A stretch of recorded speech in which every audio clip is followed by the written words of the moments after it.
Guérir, c'est se libérer de tout ce qu'on n'a pas accepté, de toutes nos négations intérieures au niveau du cœur qui font qu'on n'a pas intégré, accepté le décret divin. Or, cette acceptation est au centre de la nature même de l'humain. Elle détermine l'homme parfait, l'homme complet. En refusant nos émotions, on refuse le destin et on se ferme la voie à la pleine réalisation de notre humanité. C'est le sens des épreuves, nous élever, nous tourner vers lui pour retrouver notre nature originelle et pure. Travailler les émotions fait partie intégrante du cheminement spirituel. L'âme humaine arrive dans le monde pur et cristalline. Puis cette pureté va être entachée par tout ce qui nous arrive, que l'on perçoit comme négatif et dont on arrête le flux à travers nous. Car si les émotions négatives, les épreuves, les souffrances nous traversaient comme l'air traverse le ventre d'une flûte, elles feraient comme la rivière, le torrent qui ravine les creux des vallées et polisse la pierre pour en faire un lit lisse. En arrêtant le flux des émotions qui passent à travers nous, on construit des montagnes de détritus qui viennent arrêter le flux de la vie, le souffle des vents divins qui devaient nous polir afin de retrouver notre virginité spirituelle, mais cette fois avec en plus les étapes de la conscience des épreuves, du chemin et du sens. Le siège de l'acceptation est le cœur, le véhicule est la foi, la confiance en Allah, en son amour, plus immense que l'amour d'une mère pour ses propres enfants. N'est-ce point l'évocation d'Allah que les âmes se tranquillisent? Les épreuves, le bas astral, les émotions négatives sont illusoires. Elles nous tiennent enferrés dans les bas-fonds des réalités inférieures, alors que notre véritable station est celle des subtilités spirituelles. Les émotions négatives, les entités peuvent nous traverser, mais elles ne doivent pas constituer une station définitive.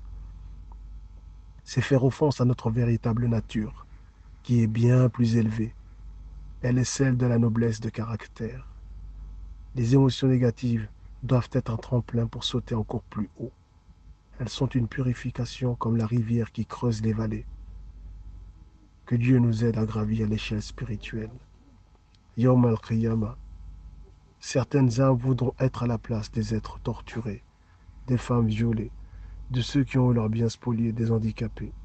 Les choses seront inversées. L'évacuation émotionnelle fait partie intégrante du cheminement du spirituel, afin qu'il puisse s'élever vers son Seigneur de manière saine et rassurée. Le tawakkul Allah, la confiance en lui. L'humain crée lui-même sa propre perte, car Allah ne nous a pas créés pour qu'on soit malheureux. Tout consiste à se souvenir, car la mémoire contient le dépôt que notre Seigneur a déposé dans notre cœur. Nous avons accepté le pacte. Le prophète sallam est venu nous le rappeler à travers sa sunna, à travers l'exemple de pieux compagnons. Purifions nos cœurs, extrayons-en les noirceurs de l'âme qui noircissent notre corps. La haine, la colère, la jalousie n'ont pas assiégé dans nos cœurs. Il est le tabernacle des lumières. L'obscurité n'y a pas sa place. À peine entrées, les noirceurs de l'âme devraient logiquement être chassées par des arcs-en-ciel célestes, des éclairs scintillants de notre véritable essence. Le pardon est un grand secret.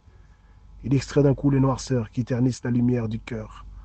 Comme nous faisons spontanément le tri à l'extérieur, comme nos âmes sont appelées à côtoyer les êtres dont le parfum spirituel nous est libre, faisons le tri à l'intérieur.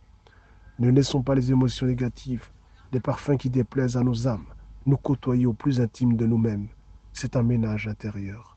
Ainsi, nos démons intérieurs ne permettront plus par analogie aux démons extérieurs de venir s'accrocher, car il s'établit une association inconsciente par effet d'analogie entre l'intérieur et l'extérieur. Les réalités extérieures sont une torche que l'on projette sur nos cavernes intérieures. Les épreuves nous éclairent sur les aspérités à nettoyer, à purifier au plus profond de la caverne de nos cœurs. Les cavernes secrètes qui trônent dans la nuit du centre de nos êtres. La sincérité est le véhicule qui nous permet le plus grand des voyages, le voyage intérieur. Puissant Allah nous offrir la longanimité au-delà de la patience, car toutes ces épreuves seront pour nous des preuves qui joueront en notre faveur.